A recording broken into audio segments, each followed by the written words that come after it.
Hello, everyone. Kory Willis here. Hey, before we start the show, I just want to take a brief moment to remember and honor all of the people that were lost during the 9/11 attacks. Once we take a 10-second pause, we will begin the show. But I wanted to do that just to remember and honor all of those victims lost to that tragic day.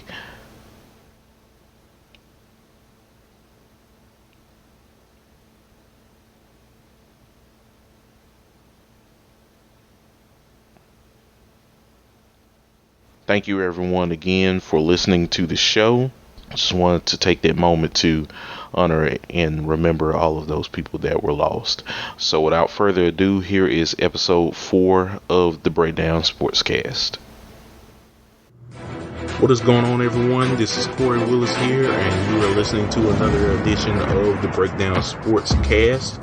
I hope everyone had a great weekend, got a chance to, watch some football, hang out with friends and family, all of that great stuff. I hope you guys had, an exceptional time doing whatever you were doing over the weekend. In terms of college football, it was a great week 2, of course. Got a lot of stuff to talk about. It's going to be a quick show. It's just me this week. Hopefully next week, our good friend Chris will be back on the show with us to talk about all of the news that happened in week 3 of the college football season. So be sure to stay tuned for that. But as always, if you're listening in on the show, we very much appreciate it. We're on multiple podcast applications such as Spotify, Apple Podcasts. We're on YouTube now, Amazon Music, and Audible, iHeartRadio, and many other platforms. So yeah, we very much appreciate you guys tuning in to the show.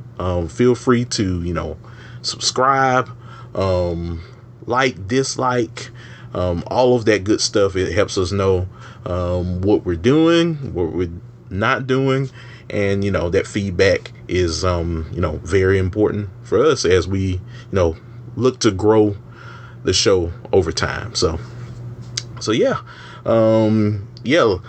let's go ahead and get into week 2. Like I said, guys, this is going to be more of a shorter show.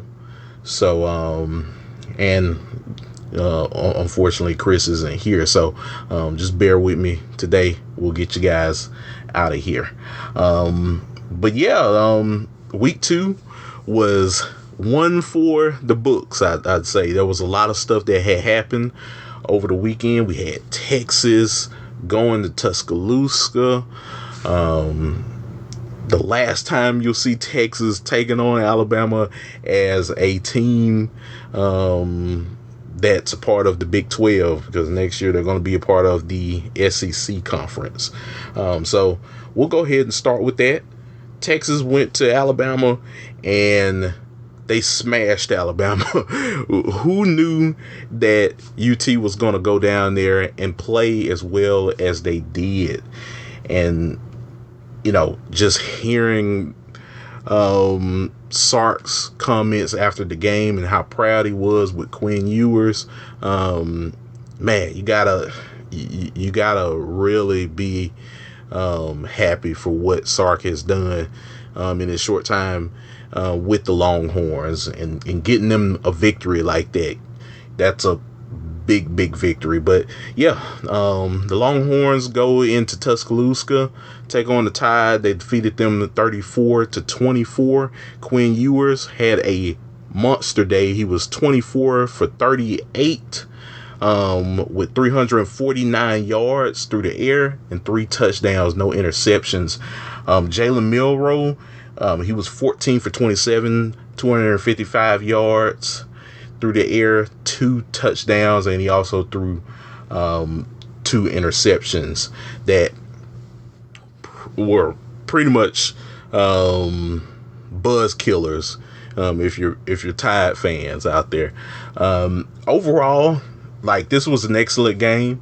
But I have to say, if you are a Crimson Tide fan, how are you feeling after losing to Texas the way that you did at home. It's a tough one, and I know it's just like the season practically just started, so there's a lot of football left to be played. But Tide fans, and I know if any of you guys are listening, that performance over the weekend was not enough. So you're really trying to look at your team. You're scratching your head, and hopefully Nick Saban is also doing that as well. I mean, he should be, as much as he's getting paid, of course, being the head coach. He has to figure out an answer, and I'm not sure what that answer exactly is, but something has to be done down in Tuscaloosa, because your schedule doesn't get any easier, of course. And I can pull up Alabama's schedule right now. So next week, or pretty much this coming Saturday, you have to go on a trip down to face South Florida, the Bulls, which is so interesting because Alabama usually doesn't play group of 5 teams at their place. So that's a very weird weird trip, I'd say, if you're the Crimson Tide.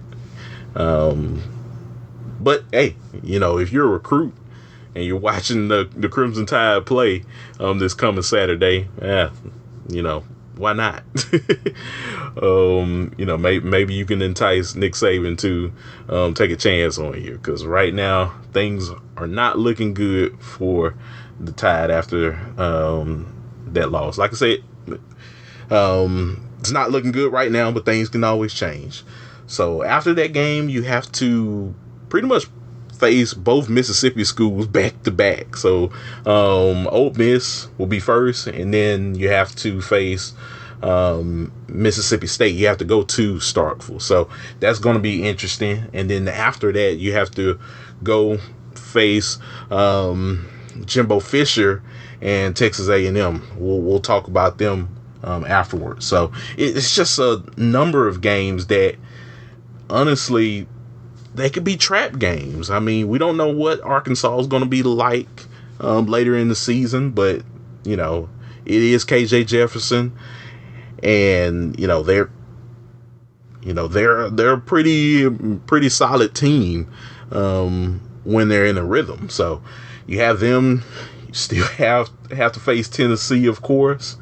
LSU is always LSU, and then you also have to go on the road to face the Kentucky Wildcats, and then later on you have to face Auburn at Auburn. So it doesn't get any easier if you're an Alabama fan. So I'm kind of looking at their schedule right now, and I'm scratching my head too, wondering how do they make it out of this regular season unscathed after losing to Texas. So we'll see. Still a lot of football left to be played. So I won't judge the Tide too harshly. It's still definitely a wait and see approach to see what happens. So that was that game.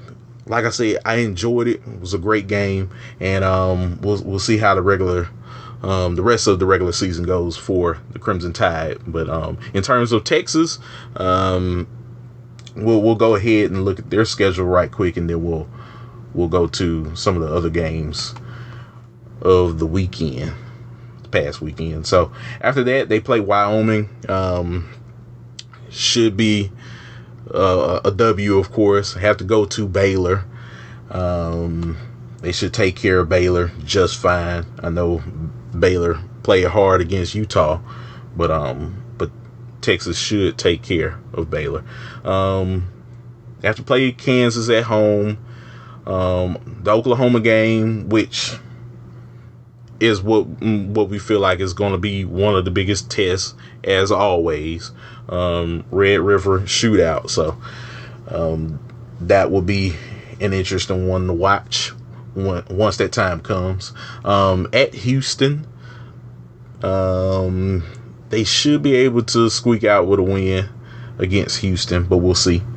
BYU at home. They have Kansas State at home. So, both of those teams probably back to back. They're going to have to, bring it. Be very serious, because you don't want to be trapped taking on any of those teams, because BYU and Kansas State are pretty good teams. So that's definitely going to be some games that they're going to have to, tighten up that chin strap once that time comes. So at TCU, at Iowa State, and then of course they end with Texas Tech in the regular season. So for Texas, the schedule, I think overall is manageable.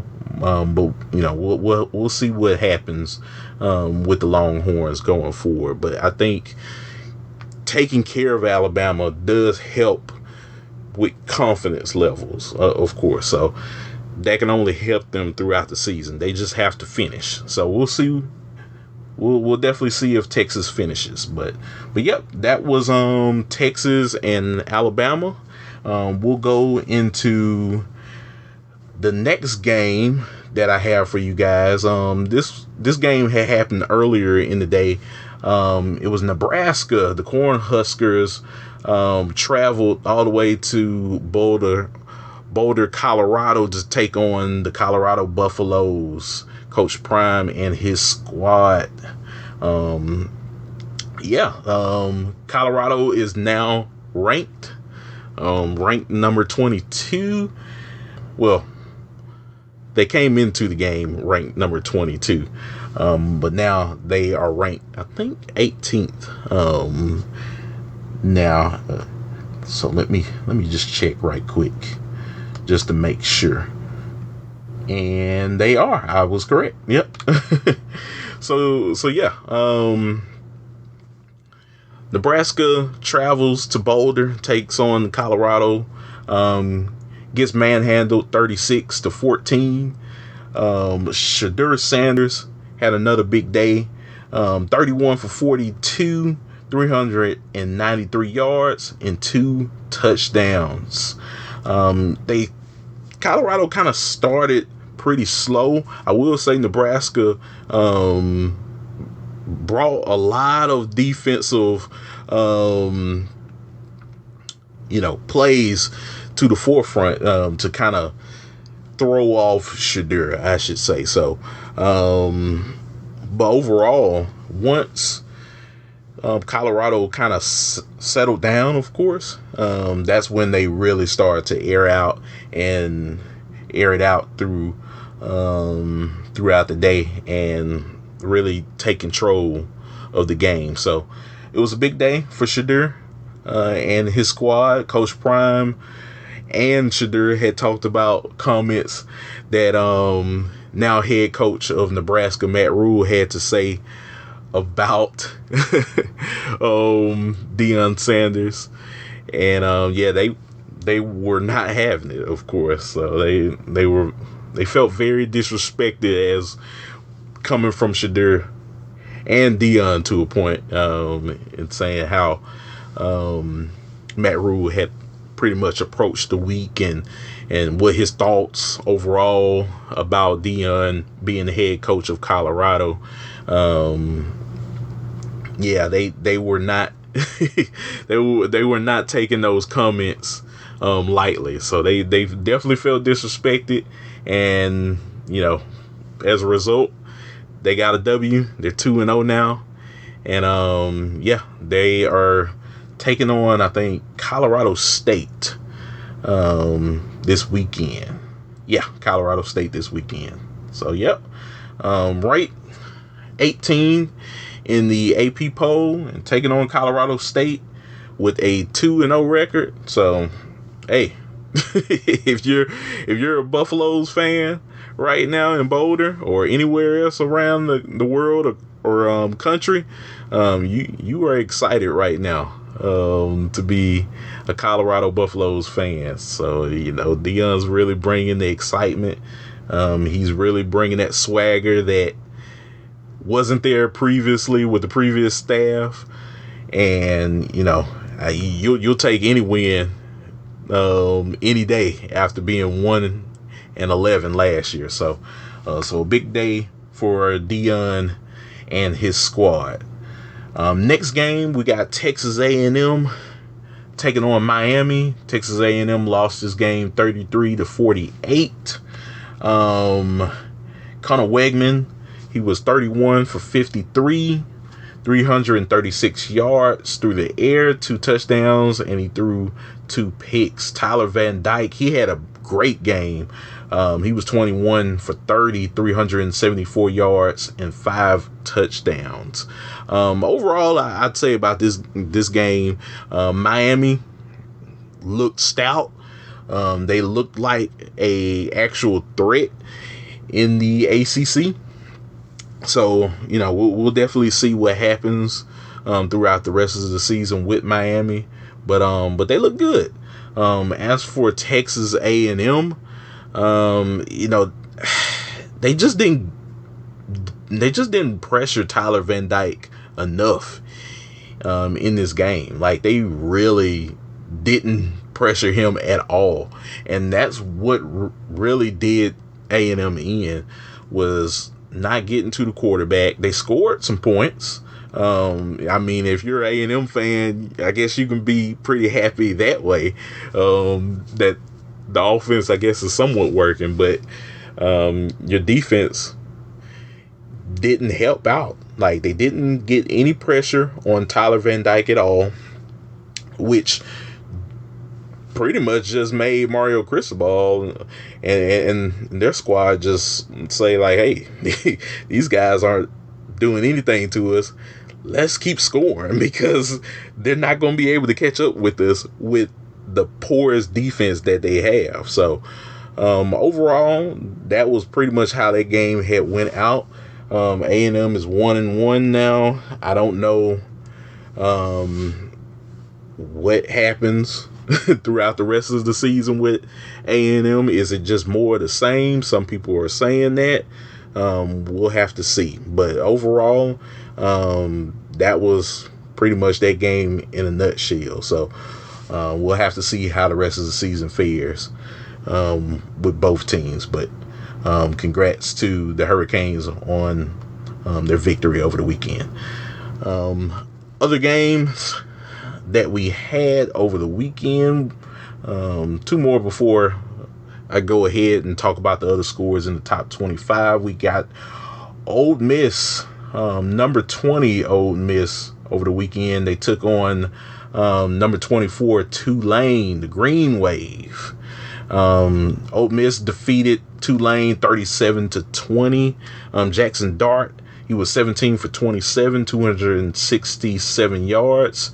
Had 2 touchdowns and threw 1 pick. Kai Horton for the Green Wave, he was 15 for 37, 231 yards, with 1 touchdown, and he also threw 1 interception. So as you can kind of see just from the stats from both quarterbacks, looking at the game, you would probably say, like, oh man, Ole Miss, they did pretty well. Like, they took care of business, and towards the end they did. But overall, if you watch that game, it was very much a defensive battle.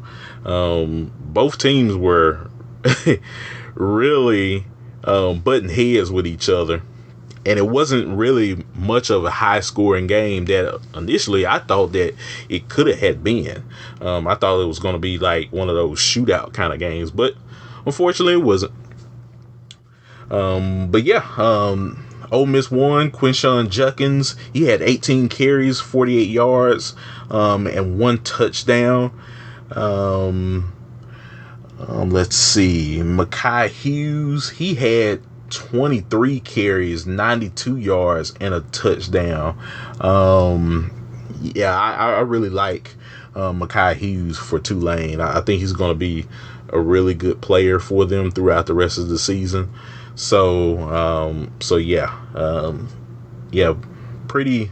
Pretty solid day, I'd say, individually, for him. I think he's gonna definitely help out Tulane throughout the season. So yeah, that was pretty much that game. It was a big defensive battle, but later on, Ole Miss kind of ran away with it by capitalizing off some mistakes that Tulane had made. So yeah, that is that game, and I will close out one of the top games over the weekend. We had number 17 North Carolina taking on App State, the Mountaineers. This game ended in OT with North Carolina defeating the Mountaineers 40-34 at home. So yeah, Appalachian State continues to scare the living daylights out of everyone. And Drake May, he was 21 for 30, 208 yards through the air.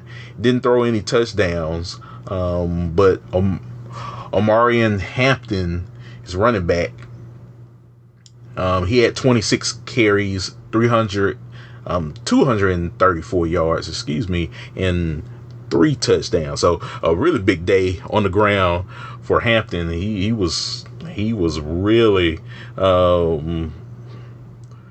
working for the Tar Heels during the day. So Drake May, he had 11 carries, 57 yards, and a touchdown. And we got Caleb Hood, he had 6 carries, 26 yards for a touchdown as well. So North Carolina, they won that game with their legs more than throwing the football. So, it was one of those things where when you're facing App State, that's just what they're going to do. And that's just how they're going to challenge you, unfortunately, each and every time. So it was a scary moment if you're a Tar Heels fan, but hey, a win's a win. Like they say, a win is a win, and you take that win any way you can get it. You just want to go out on top with a W. So yeah. So those were some of the top games over the weekend. I'll go ahead and talk about all of the rest of the games in week 2. So let me go ahead and pull it up, and I have it right here. So top games, other top games over the weekend in week 2. When dealing with the top 25, we got number 1 Georgia starting slow against Ball State. They win that game 45-3. Michigan, number 2 Michigan, defeated UNLV 35-7. Southern Miss had to go on the road to take on number 4 Florida State. They lose that game 66-13. Florida State had a big day. Of course, Jordan Travis, he had 175 yards and 2 touchdowns passing. So a big day for Jordan Travis in that football game. Number 5 Ohio State defeated Youngstown State 35-7. Number 6 USC defeated Stanford 56-10. Number 7 Penn State defeated Delaware 63-7. Number 8 Washington defeated Tulsa 43-10.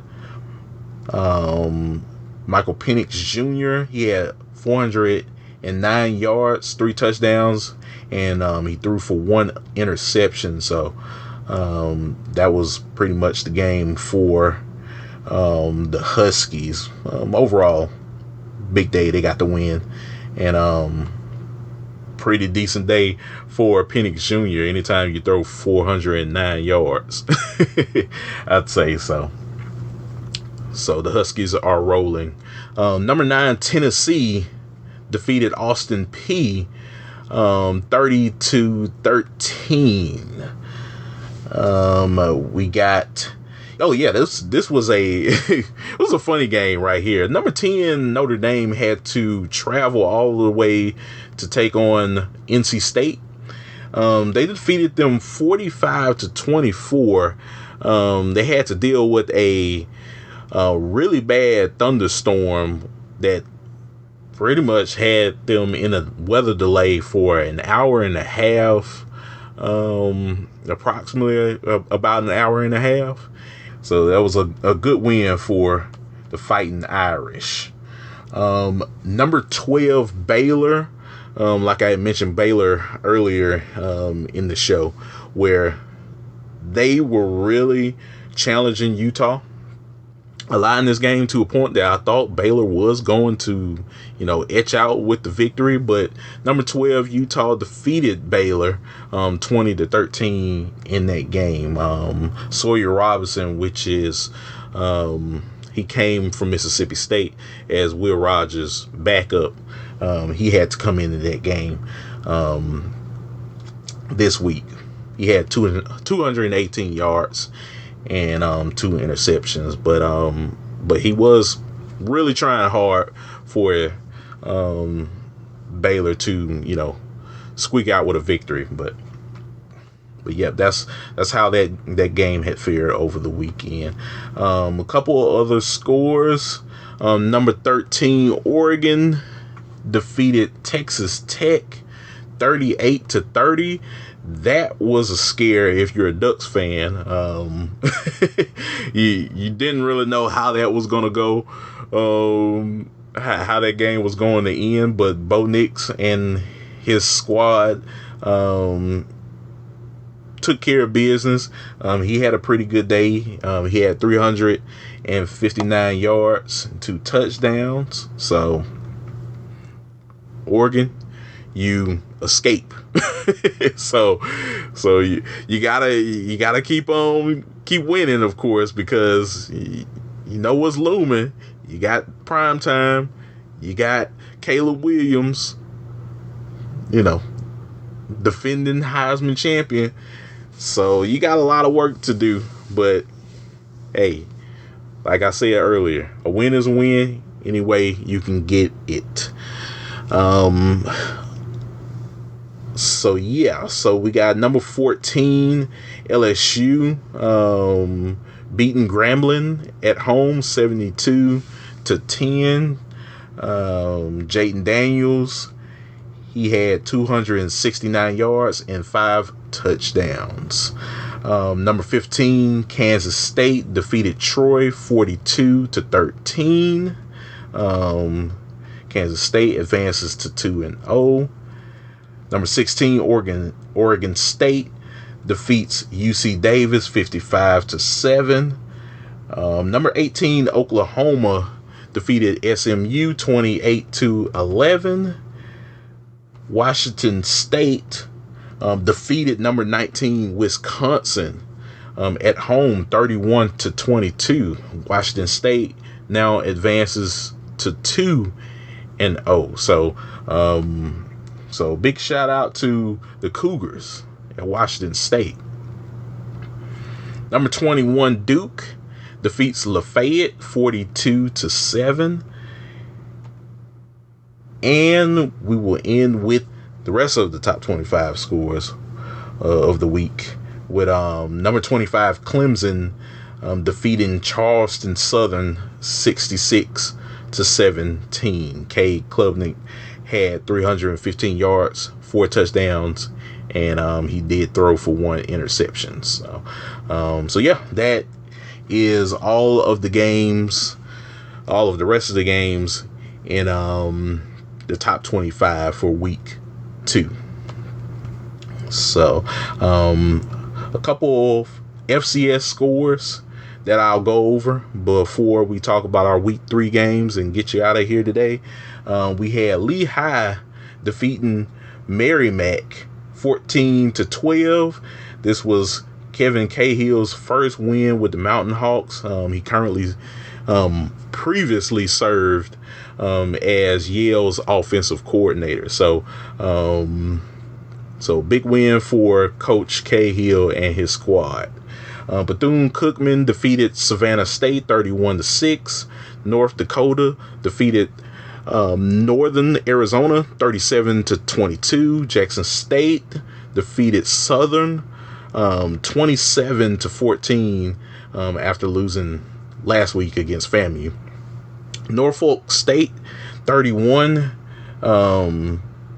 They defeated Hampton 31-23.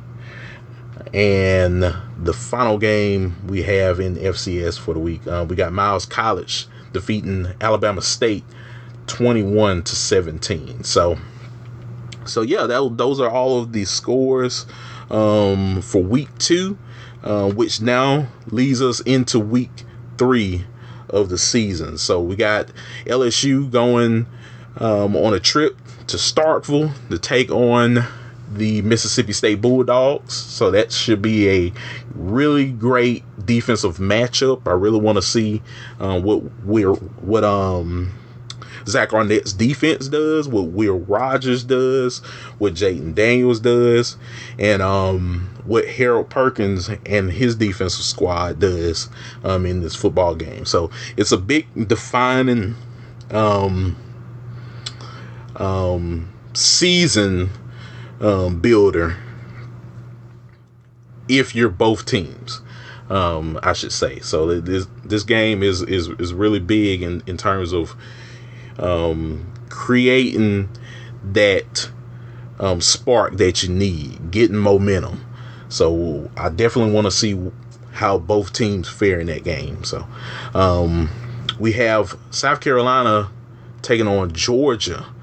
That'll be a good one. You got 2 pretty good quarterbacks that'll be battling one another. But I think Georgia is going to take care of business in this game. That's just my that's just what I think is going to happen, of course. So we'll see. We got Carson Beck taking on Spencer Rattler. So both quarterbacks can get hot at any time. So I'm interested to see what happens in that game. We got Tennessee at Florida. We want to see what Florida does. Can they bounce back? Are they a good team? We want to see literally what becomes of that football game. I know Tennessee did start pretty slow this week against Austin Peay, but they got it rolling as the game had progressed. So we want to see what happens in that game. Of course, it's another big SEC matchup, I'd say, for the week. So, and we got Washington going to Michigan State. I want to see what the psyche of Michigan's what Michigan State, what that team is like after all of the stuff going on with Mel Tucker and everything, and now that he has been let go by Michigan State. I really want to see how Michigan State reacts. Are they going to let all of this bad news kind of linger around and really distract them? So yeah, those are my top games for the week. So yeah, and as always, let us know, of course, what your top games are for the week. Me and Chris would love to know what type games you guys want to see as well. So yeah, that's pretty much it for me. I always appreciate you guys for listening in to the show. Chris and I both, we very much appreciate it. If you guys want to follow us on social media, you can follow me and Chris on X. You can follow me at Listen to KSW. You can follow me there and talk to me about college football, anything. We can always have a civil discussion, I should say, about any topic that you want to discuss. So yeah, feel free to follow me on there. You can also follow Chris at Chris_Bolton_12 as well, and you can also talk to him about things going on around college football and other sports as well. But yeah, guys, that's it for me. Until next time, me and Chris, hopefully we'll be back, and we'll talk about everything that happened in week 3 of the college football season. So yeah, guys, y'all take care. Peace.